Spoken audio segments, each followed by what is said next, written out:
Who want one last trip to the long trail?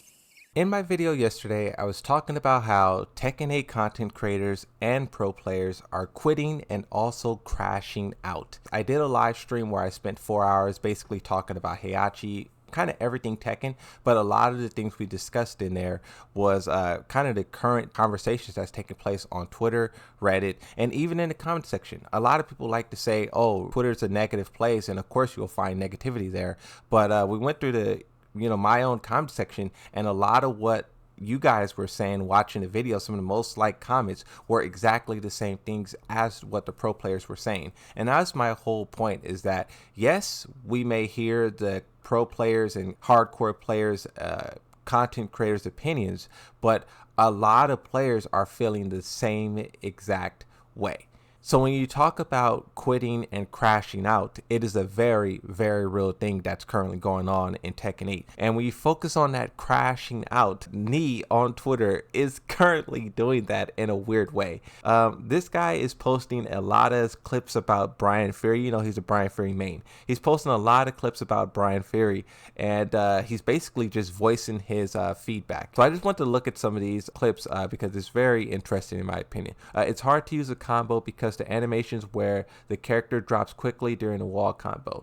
Some attacks do not produce such animations. Consistency is necessary. But I do think when it comes to the walls in Tekken 8, there's a lot of like weird fishy stuff going on, and characters just slip out of it. There's weird oki, there's that pancake flip where you can flip them over. When someone tries to tech roll, you can catch them and keep kicking them. There's a lot of weird things that happens with Tekken 8 at the wall, and in my opinion, never before has been getting up off the wall been so difficult. And that's coming from a Yoshimitsu who loves to be at the wall and who will tech roll and flash. If Yoshi can't get up, I can only imagine what you guys are doing. I can only imagine what it's like to be a Lars player, a Devil Jin, a Asuka trying to stand up at the wall. He has another post where he says female characters have superior sidesteps. He says male characters can only Eddie. Leo belongs to male characters because he can avoid that. Is there a difference in the steps between male and female characters intentional?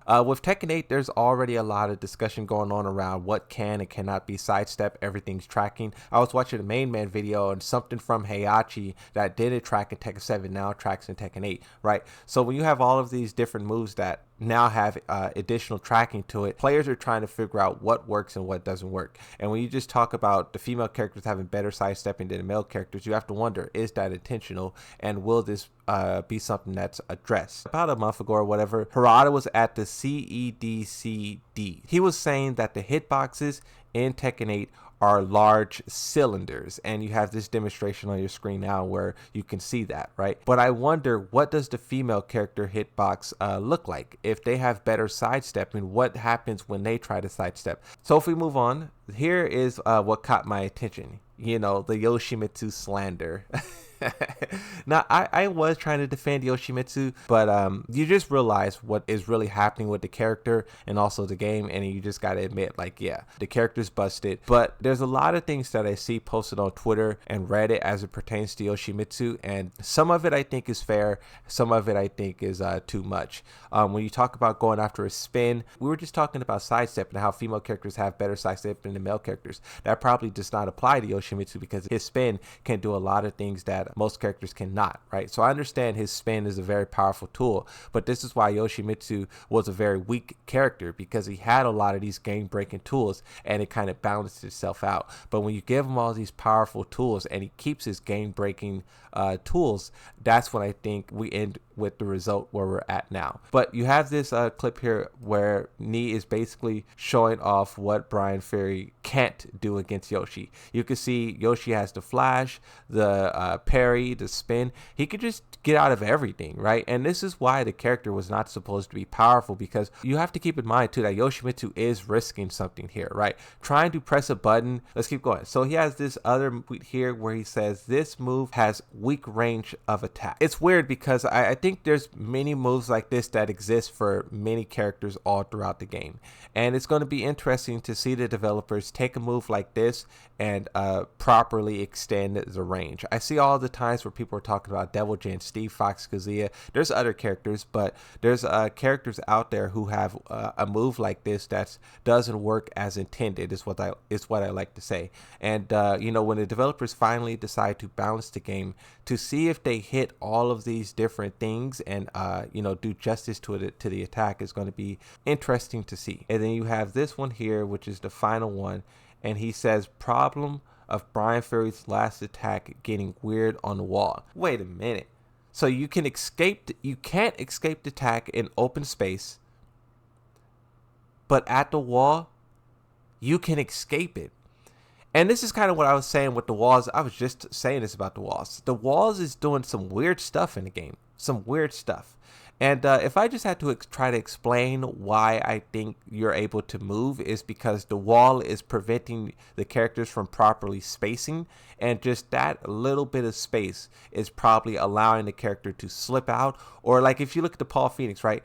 Paul Phoenix tried to sidestep and he couldn't sidestep, but with the wall pushing him and preventing him from move back, that when he tries to sidestep, it is probably squeezing him out back behind Brian Fury. And that's something we're seeing a lot of as well. I don't know if you guys seen the video that I did when the balance update happened. I was talking about how a lot of players are discovering these weird hop over Oki attacks. So like they you know, you tech roll or whatever the case may be, and then they like squeeze behind you and they hit you and like reset the combo. I thought it was pretty interesting. Oh, he has more.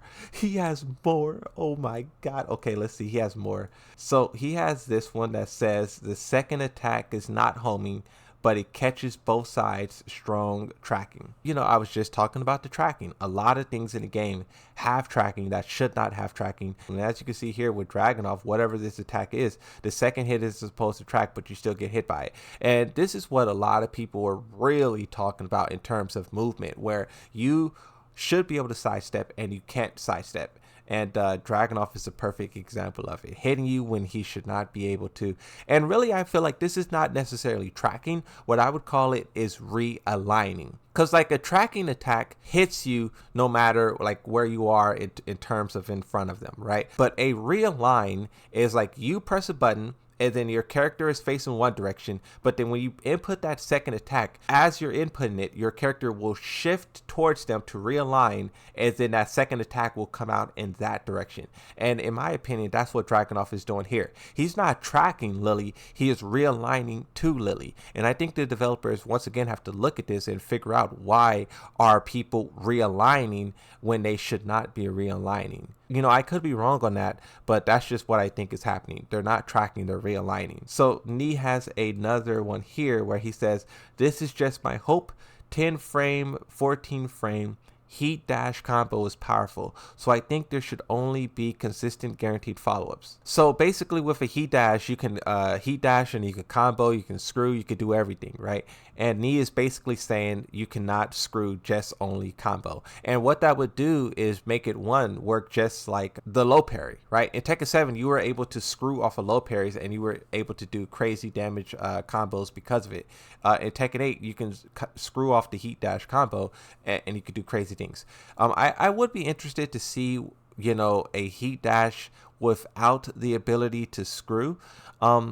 I don't think the developers will do that because they want heat to be this very important thing. And if they take away the ability to get this full damage out, you would have to wonder how likely is it players will use it. I think players will still use it, but they'll use it more sparingly. They know like they're not getting the full damage out, they're only getting something out. I don't know, I think this changes like this is probably what we need, where the characters can't do a full combo, but instead they just have to do like something small, right? Something not as rewarding. So in real time, as I'm recording this video, Nee is adding all of this stuff to Twitter, but this is everything that I'll cover in this video. Thanks for watching, like and subscribe. I'll see you in the next one, and bye bye.